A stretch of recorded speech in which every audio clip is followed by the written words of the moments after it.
국민 여러분, 주식하다가 결국에는 가장 크게 망하는 사람이 누군 줄 아십니까? 바로 처음에 별다른 고민도 없이 운으로 돈을 번 사람입니다. 흔히 신참자의 운, 개업발이라고 하지요. 초반에 운 좋게 돈을 벌면 사람은 흥분합니다. 마치 내가 워런 버핏이라도 된 듯 착각합니다.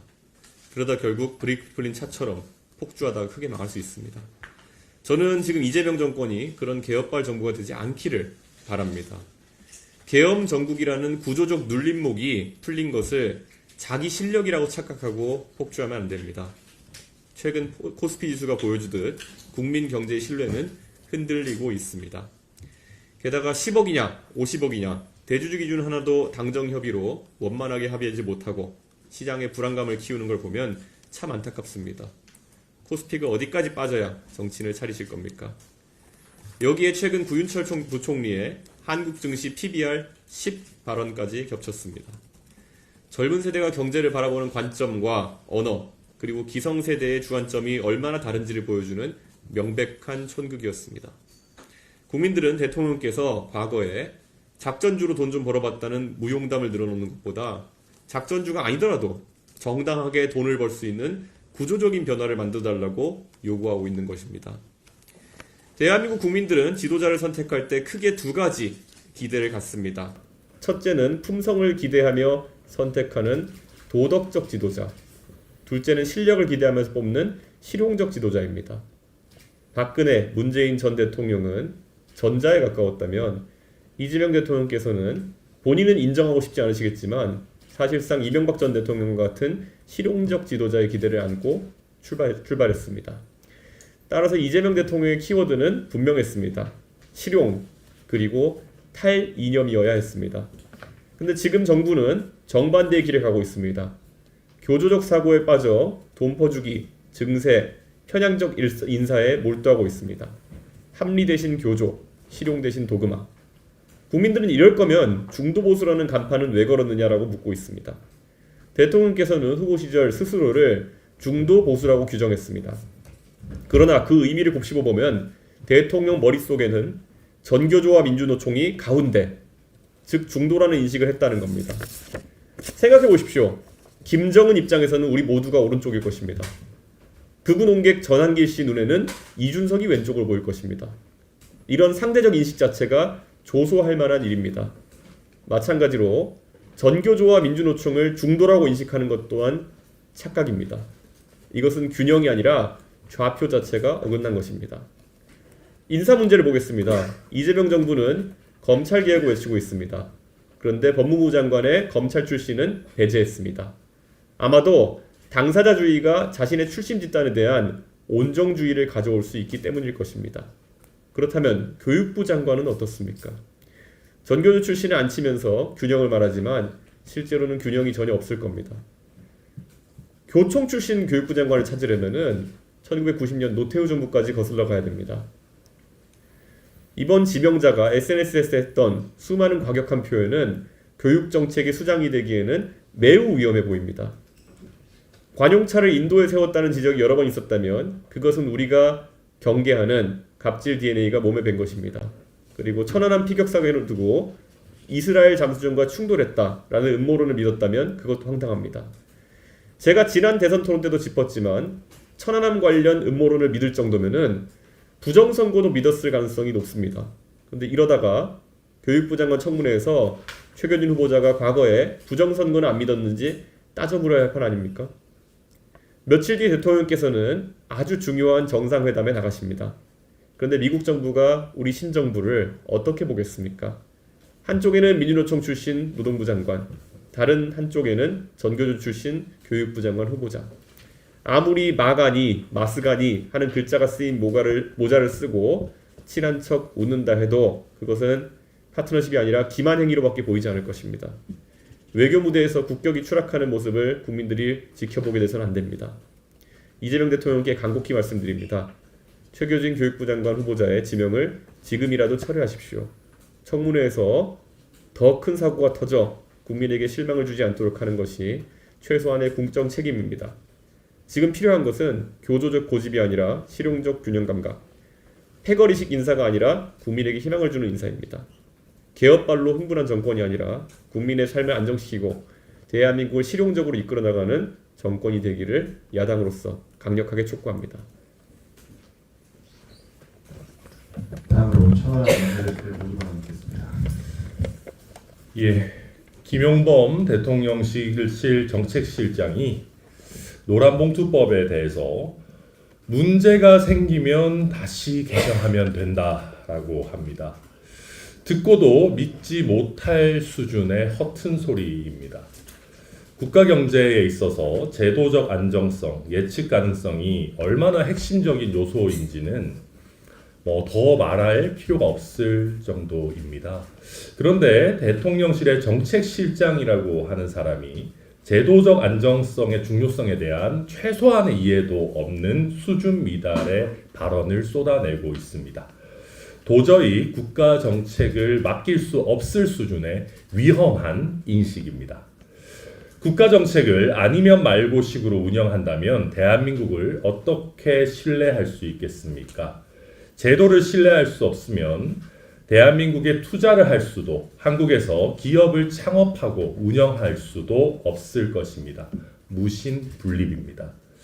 노란봉투법의 부작용도 대한민국의 큰 리스크이지만 그에 못지않게 마구잡이로 법을 만들고 문제가 생기면 다시 바꾸면 된다는 수준의 인식, 예측 불가능한 정책 운영은 대한민국 경제의 근원적 리스크입니다. 노란봉투법 본래의 목적은 노동자와 노동조합에 대한 과도한 손해배상 책임을 제한하자라는 것이었습니다. 개혁신당은 처음부터 이런 부분에 대해서는 충분히 동의할 수 있다는 입장을 견지해 왔습니다. 최근에 대한민국을 대표하는 수많은 경제단체들도 노동자와 노동조합에 대한 손해배상 제한은 받아들일 테니 원청이 하청과 무제한적으로 교섭을 해야 되는 사용자 범위 확대, 그리고 사업 경영상 판단에 대해서 노동쟁의를 허용하는 부분에 대해서만은 다시 한번 재고해달라. 그리고 심지어는 그것조차 어렵다면 1년의 유예기간이라도 허용해달라라고 간절하게 부르짖고 있습니다. 그런 간절한 부르짖음에 대해서 김용범 정책실장은 그냥 하겠다. 문제가 생기면 다시 개정하면 되지 않느냐라는 너무나도 무책임한 태도를 보이고 있습니다. 노란봉투법은 우리 노사관계법의 기본 틀을 심각하게 흔들고 근본적으로 변화시키는 법안입니다. 불명확한 부분, 부작용이 예상되는 부분이 너무나도 많습니다. 경영계뿐만 아니라 심지어는 고용노동부 소속기관인 중앙노동위원회조차도 유예기간 1년이 꼭 필요하다라고 합니다. 사업 경영상의 결정 등으로 쟁의 범위가 확대되는 만큼 혼란을 막기 위한 최소한의 준비기간이 필요하다는 취지입니다. 사업 경영상 결정에 대해 파업을 허용하는 부분, 이재명 정부는 근로조건 변경을 필연적으로 수반할 때 한정하겠다라고 하지만 외국으로의 투자, 국내 일부 사업 부문 축소 등 대부분의 사업 경영상 결정은 근로조건 변경을 동반할 수밖에 없습니다. 경영 환경의 변화에 따라 생산량 또 그에 따른 노동자의 근무 시간 등을 변경하는 경우에 항상 노동쟁의의 위험을 안아야 한다라는 이야기입니다. 이건 그냥 한국을 떠나서 외국에서 사업하고 고용하라고 등 떠미는 것 아닙니까? 노란봉투법은 어떤 경우에 어떤 범위에서 원청이 하청과 교섭해야 하는지도 너무나도 불명확합니다. 여기에 대해서 법은 통과시킨 이후에 고용노동부에서 가이드라인을 만들겠다라는 식으로 대응하고 있지만 법을 통과시키고 나서 가이드라인으로 법에 없는 내용을 규정하고 제한하게 되면 법원에 갔을 때 판판이 깨질 수밖에 없습니다. 지금 이재명 정부는 국가 정책의 예측 가능성이 얼마나 중요한지에 대한 인식이 결여되어 있음은 물론이고 법 체계에 대한 기본적인 인식조차도 못하고 있는 것입니다. 대한민국을 이렇게 주먹구구식으로 아니면 말고식으로 운영해서는 안 됩니다. 자기 돈이 들어간다면은 구멍가게를 운영하면서도 이런 식으로 할 수는 없을 겁니다. 예상되는 문제점, 예상되는 부작용들을 충분히 대비해 가면서 자기 사업은 할 사람들입니다. 대한민국 호도 자기 돈 들어가는 사업의 반의 반만큼이라도 부작용을 예상하고 신중하게 검토해 가면서 운영해야 합니다. 그럴 자신이 없다면 대통령실의 정책실장이라는 거창한 직함은 떼야 할 것입니다. 이상입니다. 다음으로 김성열 수석 최고위원의 모두가 듣겠습니다.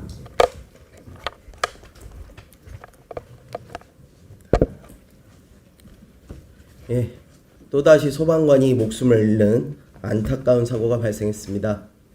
소방관은 국민의 생명과 안전을 지켜주는데 정작 소방관은 누가 지켜주는지, 정부는 대체 무엇을 하고 있는지 따져 묻지 않을 수 없습니다. 이태원 참사 구조활동에 참여한 뒤 트라우마로 치료를 받은 소방관만 1,316명입니다. PTSD, 우울증, 수면 문제, 하나 이상의 위험군에 해당하는 소방관이 무려 2만 3천여 명에 이른다고 합니다. 뿐만 아니라 외상도 심각해서 소방관들은 1년 동안 평균 6번 정도의 외상 사건을 겪고 있습니다. 2개월에 한 번꼴로 다치고 있는 겁니다. 이 정도면 직업이 아니라 전쟁입니다. 소방관들의 죽음은 단순한 순직이 아닙니다. 인력 부족, 장비 노후와 정신건강 지원의 부재가 만든 구조적인 사회적 타살이며 이를 방조 내지 방임하고 있다는 점에서 정부가 가해자라 할 것입니다. 청도 열차 사고도 마찬가지입니다. 최소한 열차가 오는 것을 보고 알려주는 열차 감시원만 뒀어도 발생하지 않았을 사고입니다. 민간 기업조차 이런 기초적 안전수칙을 어겨서 발생하는 사고는 많지 않습니다. 하물며 공기업인 코레일에서 이런 참사가 발생하다니 어이가 없을 정도입니다. 고 김용균 씨에 이어서 김충현 씨마저 또다시 산재로 목숨을 잃은 그곳도 서부발전, 그곳도 역시 민간 기업이 아닌 공기업입니다. 정부가 먼저 정신을 차려야 합니다. 산재가 발생하는 민간 기업에 엄벌을 요구하기 전에 군인과 경찰, 소방 공무원부터 챙기십시오. 공공기관과 공기업의 산재부터 막으십시오. 명령권자는 나부터 잘해야 명이 서는 법이라는 점 명심하기 바랍니다. 한 가지만 더 말씀드리겠습니다. 주식시장 관련해서 구윤철 경제부총리의 무식한 답변이 충격적입니다. 우리나라 주식시장의 PBR이 10이라고 말했습니다. 단순 말실수가 아니라 아예 주식시장 자체를 이해하지 못하고 있는 것입니다. 남북관계 때문에 코리아 디스카운트가 있다. 이 말 역시 호랑이 담배 피던 시절 이야기입니다. 한마디로 경제수장으로서 자격이 없는 답변입니다. 이렇게 주식시장에 대한 이해도가 낮다 보니까 코스피 5천 간다면서 오히려 양도세 대주주 요건을 10억으로 낮추겠다면서 시장에 찬물을 뿌리고 있는 거 아니겠습니까? 또한 PBR도 모르면서 무슨 스테이블 코인을 하겠다고 저렇게 고집하는지, 코인 시장에 대해서 뭘 알고나 이야기하는 것인지 의문이 들지 않을 수 없습니다. 민주당 정부의 가장 큰 위험은 경제를 모르고 경제를 이념으로 대하고 어리석게 시장과 싸우려 만든다는 점입니다. 경제 바보라는 게 가장 큰 문제입니다. 예전에는 가난은 나라님도 못 막는다고 하였으나 이제는 가난 못 막으면 내려와야 됩니다. 민주당과 이재명 정부는 북한에 되도 않는 짝사랑 구해보낼 시간에 경제 공부 한 글자라도 더하길 간곡히 당부합니다. 이상입니다. 다음은 주의사 최고위원의 모두 발언이 있겠습니다. 네, 안녕하십니까. 주의삭 최고위원입니다. 지역에서 일어난 부끄러운 사례들을 좀 얘기하려고 합니다. 지난 18일 대전시의회에서는 송 모 의원에 대한 제명안 표결이 있었습니다. 송 의원은 총선 당시 캠프에서 함께 일하던 20살 이상 차이나는 여성을 성추행한 혐의로 지난 7월 법원에서 징역 6개월에 집행유예 1년을 선고받았습니다. 국민의힘 소속이었다가 탈당해서 무소속이 되었고 제명안은 결국 부결되었습니다. 시민들은 이를 두고 제 식구 감싸기가 아니냐며 비판을 하고 더불어민주당과 조국혁신당, 정의당, 진보당까지도 국민의힘을 비난하고 있습니다. 근데 반대로 비슷한 일은 전북 전주시에도 있었습니다. 성추행은 아니지만 전모 전주시 의원은 공공배달앱 예산 중에서 한 1억 원 가량 중 무려 7천만 원을 자신과 가족이 운영하는 미용실에 배정한 사실이 드러났습니다. 그는 민주당 소속으로 사실을 인정하고 상임위원장직을 사퇴하며 사과는 했지만 이 역시 지방의원이 해서는 안 될 중대한 비위입니다. 국민은 지방의원들에게 공직자로서 기본적인 도덕성과 책임감을 기대합니다. 단순 말실수와는 비교도 안 될 정도로 성범죄와 이해충돌 같은 행위는 그 자체로 공직을 맡을 자격을 잃는 일입니다. 마땅히 자진 사퇴가 뒤따라야 합니다. 하지만 이들이 뻔뻔하게 자리를 지키는 이유는 분명합니다. 더 높은 자리에 있는 정치인들이 더 큰 잘못에도 불구하고 책임지지 않기 때문입니다. 이재명 대통령은 대법원의 유죄 취지 판단에도 불구하고 대통령이 되었고 이춘석 의원의 차명 주식 투자 역시 당 차원의 꼬리 자르기로 무소속으로 탈당하며 끝났습니다. 윗물이 맑아야 아랫물이 맑다는 이 만구의 진리처럼 정치의 상층부가 책임을 외면하고 부끄러움을 모른다면 그 아래 지방 정치도 변할 수 없습니다. 지금 필요한 것은 책임 있는 퇴진이며 정치권 모두가 국민 앞에 부끄러움을 아는 태도입니다. 개혁신당은 부끄러움을 아는 정치를 하겠습니다. 또 지방선거에서 그런 인재들을 국민 여러분께 선보이겠습니다. 그리고 앞으로도 지역에서 벌어진 일들이 있다면 많이 제보해 주십시오. 지역을 대변하는 그런 최고위 되겠습니다. 최근 국민의힘 전당대회에서 또 청년 최고위원 후보들이 지방의원들의 표를 의식해서 1의원 1정책지원관 제도를 공약으로 내세우고 있습니다. 나름 정책 공약 경쟁을 하는 것에 대해서는 평가합니다만 이 사업, 이 정책지원관 제도의 본래 취지를 크게 왜곡하는 주장이라 평가를 하고 있습니다. 정책지원관은 2022년부터 시행된 인력지원 제도로 지방의원의 의정활동과 정책 역량 강화를 보완하기 위해서 의원 정수의 2분의 1 범위에서 임용할 수 있도록 마련된 제도입니다. 이들은 엄연히 지방 공무원으로서 정치적 중립을 지켜야 하는 보직입니다. 그럼에도 불구하고 현실에서는 제도의 취지와 다르게 운영되는 경우가 적지 않습니다. 일부 의원들은 정책지원관을 개인 비서처럼 부리고 있는데 현재 SNS 관리, 행사, 서류 작업, 심지어 정당 활동에 대한 지원까지 요구하기도 했습니다. 최근 모 정당에서 열정적으로 무슨 당원, 돈 내는 당원이죠. 권리당원을 열정적으로 모집하는 과정에서 이 당원서 정리를 이 정책지원관에게 지시한 사례까지도 제보받고 있습니다. 이는 의원들의 평판에 따라 재계약 여부가 결정되는 이 임기제 공무원인 정책지원관의 처지를 악용한 겁니다. 이러한 상황에서 1인 1지원관 확대를 주장하는 것은 결국 지방 의원들에게 개인 비서를 한 명씩 배정하겠다는 것과 다르지 않습니다. 이는 제도의 남용을 제도화하는 것이고 지방의회의 정책 역량 강화에서도 전혀 도움이 되지 않습니다. 역량이 부족한 의원들에게 날개를 달아주는 것과 같고 되려 불필요한 특혜를 주는 결과로 이어질 수 있습니다. 더 쉽게 말하자면 강선우 의원 같은 그런 갑질 사례가 많아질 것입니다.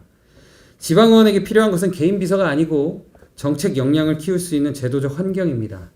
지방의원의 전문성을 높이고 자치 역량을 강화할 수 있는 방향의 정책 경쟁이야말로 지방 정치를 살리는 길입니다. 저는 정치인들의 공약이 이러한 현실적이고 구체적인 고민 위에서 출발하면 좋겠습니다. 그래도 정책 공약을 바탕으로 경쟁하는 것은 응원하겠습니다. 이상입니다. 다음으로 김정철 최고위원의 의견이 있겠습니다. 국민 여러분, 오늘 우리가 마주한 정치 현실은 참으로 안타깝습니다. 정치가 국민을 향한 것이 아니라 극단적 유튜브 채널에 종속되고 있는 것 같기 때문입니다. 다양한 색깔을 가진 유튜브 채널과 컨텐츠는 민주주의를 발전시키는 데 기여할 수 있다는 것도 분명한 사실입니다. 그렇지만 원칙과 상식을 말하는 사람이 오히려 조롱거리가 되는 작금의 이상한 정치 현실 속에서 국민을 위한 정치가 꽃을 피우는 것은 불가능하다고 할 것입니다. 윤석열 전 대통령과 김건희 여사는 국민 앞에서 진실을 설명하기보다는 극우 유튜버들의 편향된 콘텐츠의 힘을 빌려 부정선거 등 왜곡된 거짓 사실들을 선전해 왔습니다. 그리고 그 거짓 프레임으로 국민을 기만하고 상대방을 공격하는 수단으로 이용했습니다.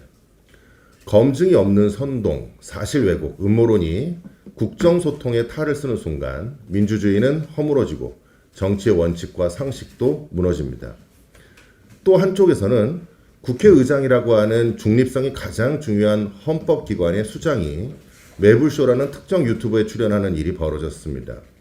우원식 의장의 특정 진영에 치우친 정치 유튜브에 출연하는 것은 입법부 최고 책임자의 품격을 스스로 내려놓은 일뿐만 아니라 당적을 가질 수 없는 국회의장의 중립성에 심각한 의문을 갖게 합니다.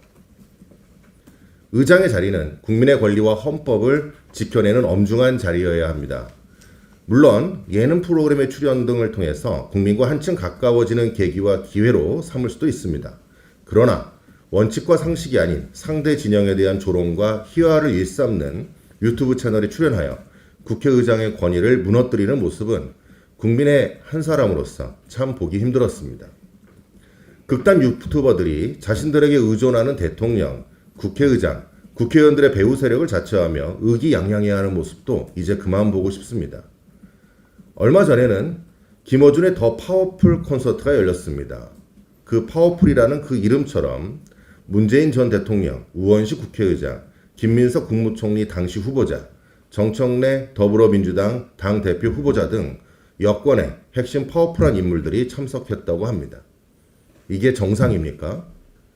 결국 양극단의 편향적 컨텐츠가 정치의 무대가 되고 공적 지위를 갖고 있는 공적 인물들이 편향적 콘텐츠의 재료로 소비되면서 정치가 무너지고 있습니다. 이렇게 음모론으로 선동하는 극단 유튜버들에게 끌려다니는 정치는 원칙을 잃고 상식을 잃고 품격마저 사라집니다. 그로 인해 국민들도 정책이 아닌 자극적 언어에 끌려다니게 되고 우리가 지켜야 될 민주주의의 중심은 흔들립니다. 이제는 결단해야 합니다. 정치인은 극우 극좌 유튜버와 단절해야 합니다. 정치인은 공적 언론과 공적 토론장에서 평가받아야 합니다. 가짜 뉴스와 편향적 컨텐츠 대신 국민 앞에서 원칙과 상식, 품격으로 승부하는 정치를 해야 합니다. 극단 유튜버의 단절을 통해서 정치의 품격 회복을 해야 되고요. 극단 유튜버를 이용한 자신의 정치적 영향력, 파워를 높이는 그건 마약과 같습니다. 이는 선택이 아니라 민주주의를 지켜야 하는 정치인의 책임입니다. 저 역시 그렇게 하겠습니다. 감사합니다. 다음으로 이주영 정책위 의장님의 모두 발언이 되겠습니다. 이주영입니다. 아이들에게 선택과 결정에 대해 가르칠 때 저는 두 가지를 강조합니다. 나에게 하나뿐인 것을 함부로 걸면 안 된다. 돌이킬 수 없는 선택은 쉽게 하면 안 된다. 김용범 대통령실 정책실장은 노란봉투법에 대해 우려의 상당 부분은 과장이라고 생각한다고 말했습니다. 노란봉투법 탓에 주요 기업이 해외로 이전할 것이라는 우려에 대해서도 그런 일은 일어날 것 같지 않다고 합니다. 그러면서 덧붙인 말이 걸작입니다. 만약 산업계가 우려하는 그런 상황이 되면 법을 다시 개정하면 된다. 나란 일이 바둑판 엎으면 다시 리셋되는 게임입니까? 바둑판을 다시 세워도 날아간 바둑돌은 누가 치우며 잃어버린 돌은 어디서 다시 가져옵니까? 걸린 판돈이 내 것이 아니어서 쉬운 겁니까? 아름답고 정의로운 꽃밭은 아이들의 그림과 마음속에 있어야지 정책 결정자들의 머릿속에 있어서는 안 됩니다. 현장의 아우성을 외면한 막무가내 정책이 어떤 돌이킬 수 없는 붕괴를 가져오는지 우리는 이미 경험한 바가 있습니다. 졸속으로 진행된 의대 증원과 망가진 외양간에 불지르는 필수 의료 패키지로 올해부터의 핵심 의료 지원자는 멸종 수순을 밟고 있습니다. 의대 커리큘럼조차 모르면서 현장의 아우성을 무시하고 조롱한 정부의 막무가내 정책에 대한민국의 의학교육은 비가역적으로 분쇄되었습니다. 전공의들이 순차 복귀 중이지만 지역의 복귀율은 참담합니다. 응급의학과, 산부인과, 소아청소년과, 외과의 신규 복귀율은 5%를 밑돕니다. 이제 정부는 무슨 법과 정책을 또 어떻게 바꿀 겁니까? 이번에는 기업 차례인가 봅니다. 울고 싶은데 뺨 때려주니 발빠르게 사업을 접고 짐 싸는 기업들. 한국이 제 발에 스스로 묶는 모래주머니를 흐뭇하게 바라보고 있을 경쟁국들. 그 대가는 우리 국민이 가진 재산과 일자리로 치르게 될 겁니다. 한 나라의 산업 생태계와 기업 경영은 아무렇게나 꺾어도 스스로 다시 피는 잡초가 아닙니다. 하나뿐인 대한민국, 돌이킬 수 없는 강물 위의 선택, 정부는 국민을 볼모로 한 도박을 멈추기 바랍니다. 이상입니다.